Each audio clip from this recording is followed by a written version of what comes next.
Eh bien, euh, à propos des mouches, c'est à propos de quelques mouches m'est venue toute une réflexion sur la Bible, Dieu, euh, la création, euh, des villes, les champs, le monde des villes, le monde des champs. Et j'aimerais les partager avec vous. C'est-à-dire que je voyais sur un livre que j'avais déposé à côté de moi, une petite mouche, de toute petite mouche, s'avancer en marchant, en marchant. Enfin, avec à pattes, hein. Au lieu de voler, elle marchait à pattes. Et en face d'elle, il y avait une mouche un petit peu, même un peu beaucoup plus grosse, mais quand même petite, quand même, hein, petite, pas une mouche à merde, hein, une mouche, mais une grande mouche, une vraie mouche, pas une mouchette à vinaigre, une drosophile, mais vraiment comme était la petite mouche presque, hein, j'ai l'impression, je ne sais pas quel type de mouche c'était, mais bon, voilà. Et une grosse, et une mouche d'une taille normale. Lorsqu'ils se sont retrouvés nez à nez, qui a fui? Ah ben la grosse mouche. Et je me suis dit, waouh! J'ai observé ça et quand j'ai vu ça, je me suis dit, wow, valente, c'est-à-dire courageuse la petite mouche. Et j'ai admiré la petite mouche. Eh bien, ça me rappelle l'histoire de David et Goliath. David était un petit berger, un jeune berger, enfin, un jeune berger. C'était pas un militaire, il n'avait pas de carrure, il était maigre peut-être même, il n'était pas reconnu pour être super fort, hein. C'était pas un militaire, voilà.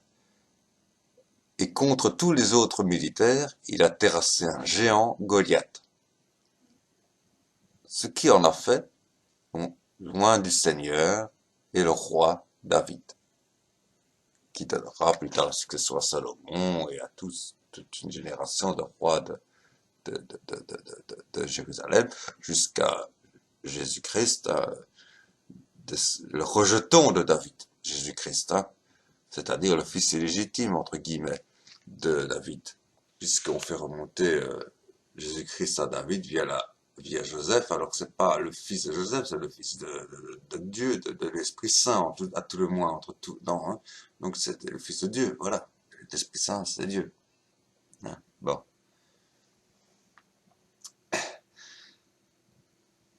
Et David est admiré par Dieu pour ce geste. Et Dieu a confiance en David. Il sait qu'il va réussir à terrasser Goliath. C'est pour ça qu'il le choisit.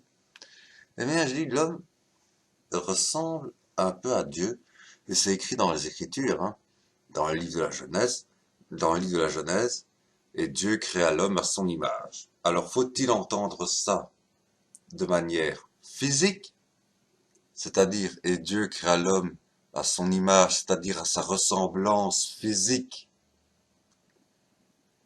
ce qui est démenti dans le christianisme par l'écriture de l'Apocalypse, c'est-à-dire livre des révélations ou livre de l'Apocalypse de Jean, ou livre des révélations accordées à Jean, livre de l'Apocalypse de Jean, qui ne voit pas un être humain, ou qui ne reconnaît même pas d'ailleurs Jésus parmi tous ces, sur le trône ou sur un trône, hein, il ne reconnaît même pas Jésus sur un trône, il ne reconnaît même pas un être humain, mais un être multiforme qui ressemble grosso modo à un être humain, mais qui n'en est pas un. Manifestement, n'en est pas un. Qui a pris une forme qu'il a bien voulu prendre pour se montrer à Jean dans la révélation. Apocalypse signifiant rien d'autre que révélation, hein. Ça signifie pas fin des temps, Apocalypse. Apocalypse ne signifie que révélation. Bon. Contrairement au sens moderne qu'il a pris de fin des temps à cause de Hollywood et tout ça, des films, hein, et bon, des films catastrophes et tout ça, bon, voilà. Mais bon, mais enfin, est-ce que c'est physiquement que Dieu créa l'homme à sa ressemblance, ou est-ce intellectuellement? Moi, je dis au moins intellectuellement, c'est sûr. Parce que, effectivement, j'ai eu tendance à admirer cette petite mouche de rien du tout qui venait de chasser une grosse mouche. Et je me suis dit, waouh, valent, et j'ai carrément fait la réflexion tout haut, valent ou mosquito. Valent, c'est en portugais, donc c'est-à-dire courageux la mouche. Courageuse la mouche. Et voilà. Bon, courageuse et surtout pas dans le sens non plus de stupide, hein, pas un courage stupide, c'est-à-dire avoir la force de son courage, voilà, la force de son courage, voilà, savoir assumer jusqu'au bout son, son duel, savoir l'assumer jusqu'au bout et le gagner, pas avoir du courage et finalement perdre son duel parce que, voilà, on est trop faible. Et je pensais, et après me venu, j'ai j'ai commencé à regarder parce qu'ils traînent quand même, c'est la fin de l'été, donc les mouches recherchent la chaleur. Comme je laisse ma fenêtre ouverte, elles ont tendance à entrer assez facilement. Surtout que c'était le genre des poubelles aujourd'hui. J'ai vidé ma poubelle d'or, bien entendu, hein, depuis. Mais je veux dire, bon, donc forcément ça a attiré quelques mouches. Et il n'y en a pas des masses, mais il y en a quelques-unes. Et elles me tentent toujours autour, comme par hasard, où que j'aille. Hein. Il n'y en a que deux ou trois, quatre, cinq, maximum cinq mouches. Hein, de la toute petite à la toute grosse. Enfin, pas toute grosse, hein, pas de mouche à merde, mais enfin, bon, à la grosse. Euh, et où que je me déplace, elle me tourne. Alors là, il y en a une. Bon, là, voilà. Bon, elle est partie, elle est repartie. Bon, ça. Mais j'ai commencé à admirer les mouches. Et les mouches, c'est utile finalement, parce que on dit la pollinisation, les abeilles, les abeilles, les abeilles, les abeilles, les abeilles, les abeilles, les abeilles. Alors, les abeilles, c'est bien pratique parce que ça crée du miel, ça fait du miel, ça fabrique du miel. Mais la pollinisation ne se fait pas que par les abeilles. Loin de là. Tout insecte volant participe à la pollinisation, presque tous, à part les moustiques éventuellement, et encore, je ne sais pas, je ne suis pas sûr, hein. Mais parce qu'il y a des moustiques qui sont plutôt végétariens, il y a des moustiques végétariens, hein, il y a des moustiques qui sucent les pollens et tout ça, donc je ne sais pas, donc c'est très varié, les moustiques, hein. Mais les mouches certainement participent à la pollinisation elles aussi. Et ça me fait faire une réflexion sur les mouches des villes et les mouches des champs. Je me rappelle avoir même travaillé d'ailleurs, bon, ce n'était qu'une semaine comme ça, hein, mais je travaillais à la campagne, voilà, hein. Et mais je suis passé pour d'autres choses aussi d'ailleurs à la campagne, hein, ne fût-ce que pour eux, hein. Je vais pas expliquer ça ici, hein, voilà. Et des réunions, disons, hein, des réunions de réflexion, voilà, à la campagne, hein, aussi, voilà. Et je crois que dans un premier temps, j'ai chassé les mouches qui se posaient sur moi, puis à un certain moment, je ne sais pas à quel moment exactement, je ne sais pas si c'était directement ou si c'était après les avoir chassées au début et tout ça, mais à un certain moment, j'ai eu un choc. Lorsque j'ai regardé la mouche qui se posait sur mon bras, à la campagne, son abdomen était d'un blanc de lait, un blanc parfait. Sérieusement, son abdomen était blanc. En ville, l'abdomen des mouches est noir.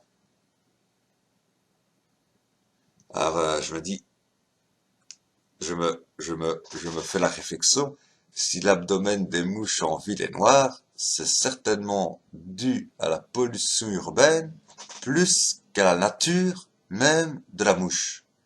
La nature de la mouche a poussé à avoir un abdomen blanc. Et je dirais, observez les mouches, observez les mouches. Pour ceux qui qui vivent en ville et qui vont le week-end en campagne, eh bien, observez une mouche des campagnes et observez une mouche des villes, comparez les deux. Pour ceux qui vivent à la campagne, qui ont la chance, enfin, c'est pas toujours une chance, mais parfois c'est une chance, de vivre à la campagne, eh bien, observez une mouche et vous verrez que sa couleur n'a rien à voir avec la couleur, l'idée de la couleur qu'on a d'une mouche, qui est normalement le noir absolu, tout noir. Elle n'est pas toute noire en la campagne. Elle a une couleur, son abdomen a une couleur. Il n'y a que sa tête qui est noire. Il n'y a que ses yeux qui sont, et encore ses yeux sont rouges en général. Mais il n'y a que sa tête qui est noire et son abdomen est blanc. Sa tête est noire, certes, mais son abdomen est blanc.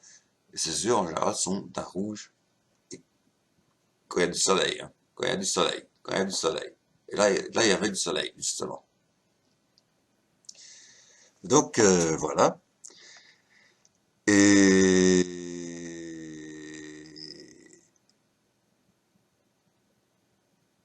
Et pour en revenir à la réflexion sur Dieu créa l'homme à son image, on peut s'accorder, parce que les musulmans, par exemple, disent Dieu n'a pas de forme, il n'a pas de forme, et il n'est pas limitable dans un dessin quel qu'il soit, que ce soit le dessin d'un animal, le dessin d'un être humain, ou un dessin trigonométrique. Il n'est pas, on ne sait pas le dessiner. Par définition, on ne sait pas le dessiner. Dieu. Parce qu'il n'a pas de forme, il est le tout. Il est l'univers, il est le tout. Il remplit tout, il est le tout. C'est le tout. Dieu. Allah. Hein, comme ils disent, bon, c'est le nom de Dieu. De toute façon, je dis, les seuls qui connaissent le nom de Dieu, c'est ceux qui sont déjà morts. Voilà. Le vrai nom de Dieu. Hein. Parce que l'être humain a donné des noms à Dieu, mais Allah, ça veut simplement dire Dieu. D'ailleurs, les chrétiens coptes et syriaques, et les chrétiens orientaux, en fait, hein, je vois, les chrétiens, de l'Égypte jusqu'à l'Omakrek, je ne sais pas comment est-ce qu'il faut prononcer, enfin bon, appellent Dieu Allah. Même les chrétiens, hein, ils appellent Dieu Allah. Les chrétiens de l'Égypte jusqu'au Makrek, l'Égypte fait partie du Makrek en général, hein. On la classe tantôt dans le Maghreb, tantôt dans le Makrek, ouais, ils disent ça fait partie des deux, ils disent Allah, hein, pour désigner Dieu. C'est ce que ça veut dire. C'est ce que ça veut dire là-bas, ça veut dire Dieu. Le Dieu unique. Le Dieu, le Seigneur Dieu d'Abraham, le créateur de l'univers visible et invisible. Donc on peut au moins dire une chose pour réconcilier tout le monde, c'est que Dieu au moins nous a créés psychologiquement dans un état qui ressemble fort à celui de Dieu. Un être intelligent, doué d'intelligence, doué de libre arbitre, et doué de curiosité et de recherche, poussé à chercher. Voilà. Mais oui, poussé peut-être à chercher à cause de son péché originel, à savoir avoir goûté aux fruits de la connaissance entre le bien et le mal, ce qui l'oblige à chercher continuellement. mais mais bon, il y a des tas d'exégèses, hein, surtout sur la Genèse. Physiquement, bon, ça on verra bien. Moi je dis les premiers étonnés, ce sera moi par exemple, ou ça pourrait être n'importe qui. Je crois que tout le monde sera étonné lorsqu'il mourra, parce qu'il verra. On ne sait pas. Par exemple, il est écrit dans la Genèse, et Dieu créa l'homme à son image, il les créa homme et femme. Bon, je veux bien. Selon les scientifiques, le premier être humain est apparu où? En Afrique. Alors, on a deux tendances. On a une tendance toute nouvelle qui dit c'est dans la zone du Maroc.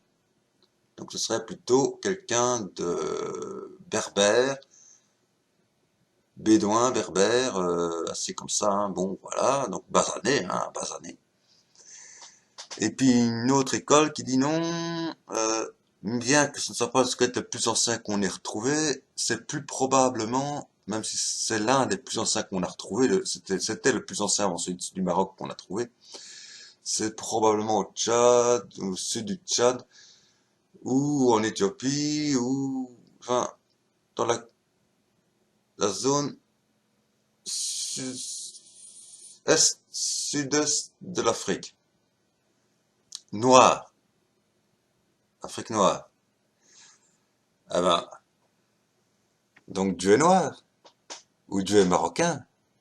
Et là, j'imagine déjà les suprémacistes blancs, quand ils arriveront au paradis, le choc. Oh merde, non, ne me fais pas ça.